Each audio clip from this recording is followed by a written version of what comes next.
Hi, I am making this video for the ladies who have been studying how to embody your feminine energy, how to be in your feminine energy. If you have been on this journey and your life is still not where you would like it to be, your relationships are lacking, you're not as fulfilled in them, the relationship with yourself is lacking, you are not feeling as connected with yourself as you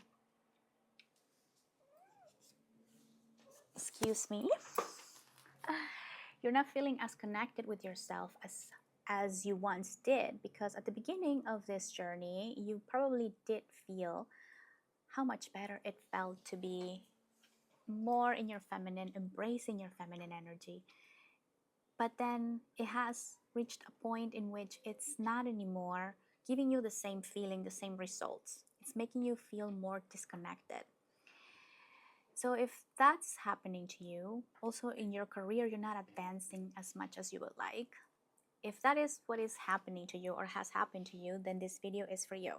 Hello, I'm Jackie, and I guide people back into their power.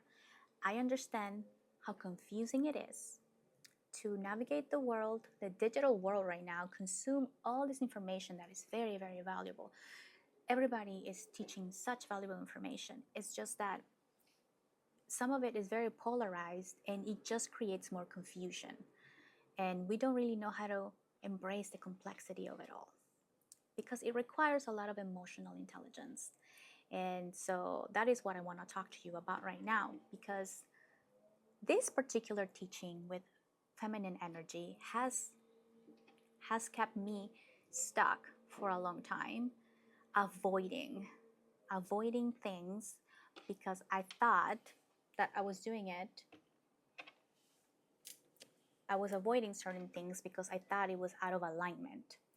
When in reality, what was happening is that I was avoiding things that were triggering me. And because I was avoiding it, I was not essentially connecting with myself, which is why it created that feeling of disconnection, that dissatisfaction that we feel sometimes when we are idle, right? I read tarot cards for people, and lately I've been reading a lot of tarot cards for women.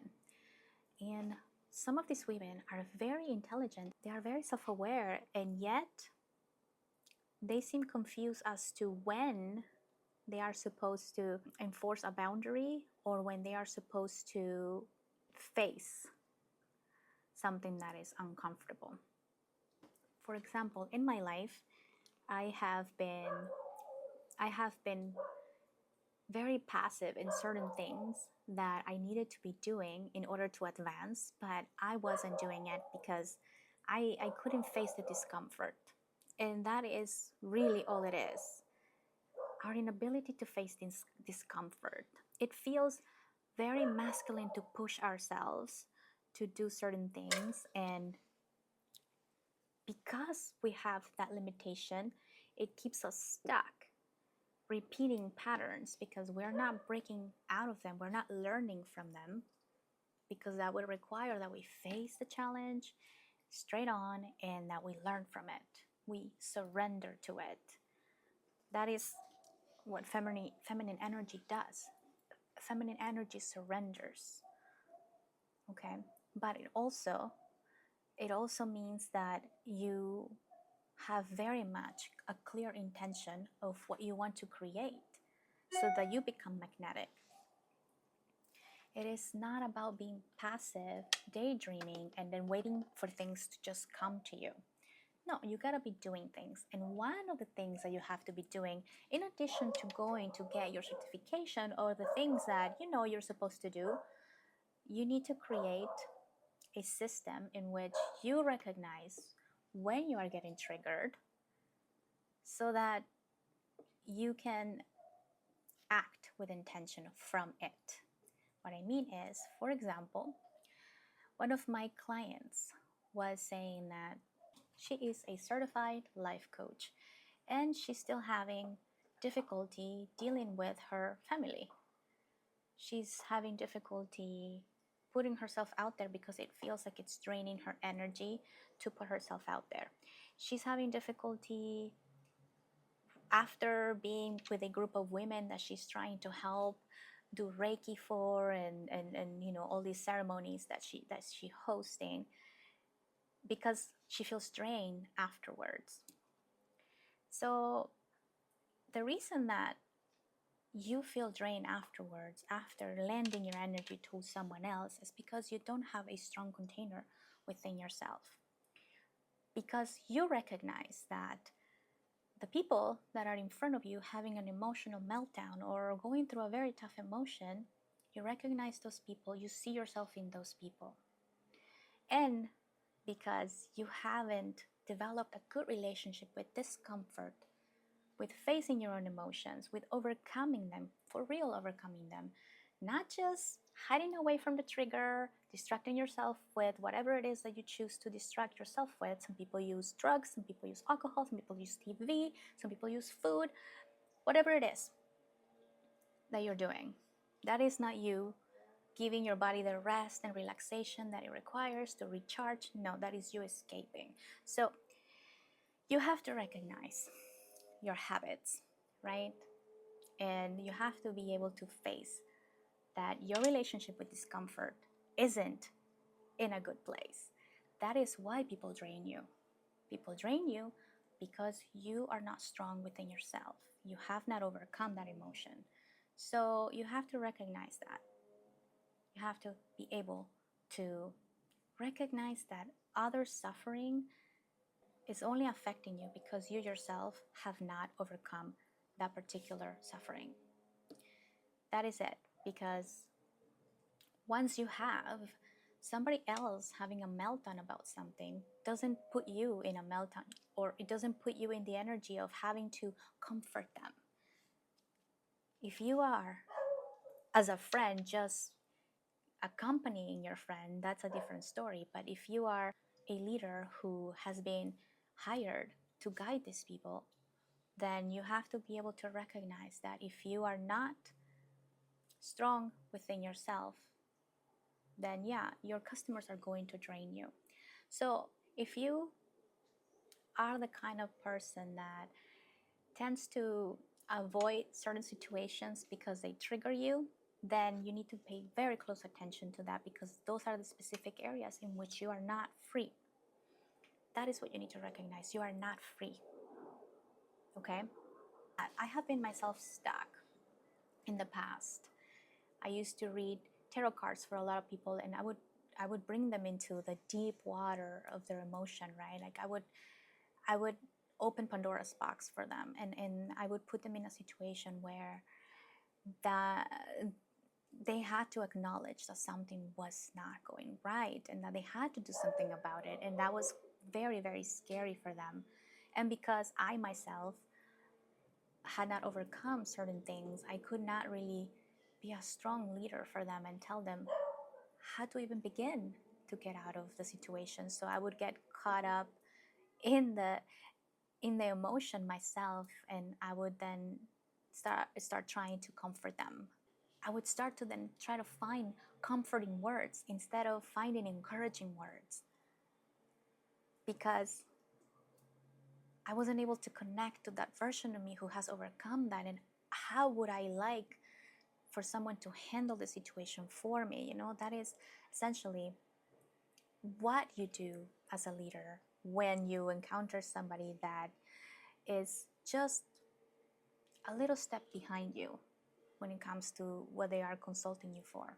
So for me back then, when I had customers, clients that were draining my energy, I would just think that, oh, maybe I need to book less clients. Maybe I need to find different ways to read because it is not working out.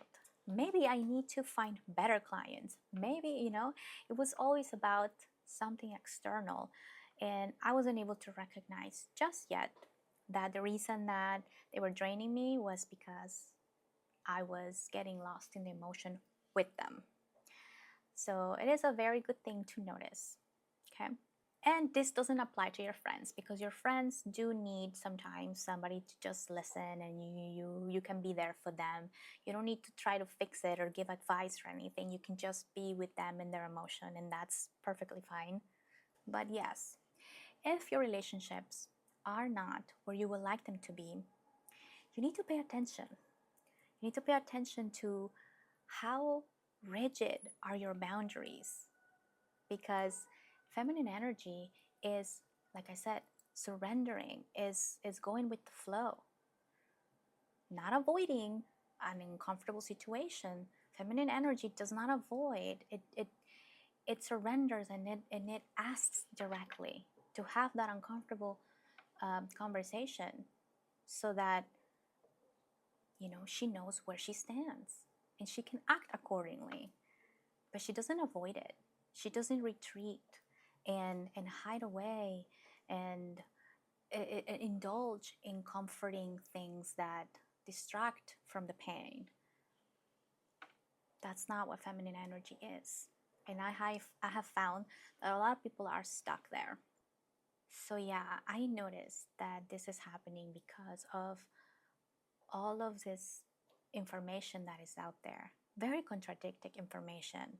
The men are speaking about embracing and doing and going to get it, and women are talking about how to be in their feminine, and I don't find much information that creates a bridge between them.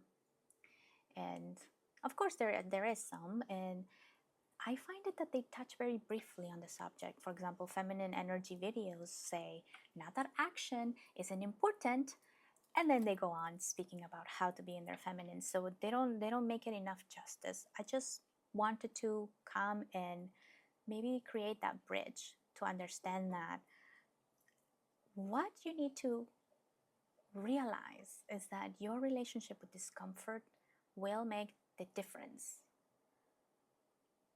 If you're feeling stuck, if you have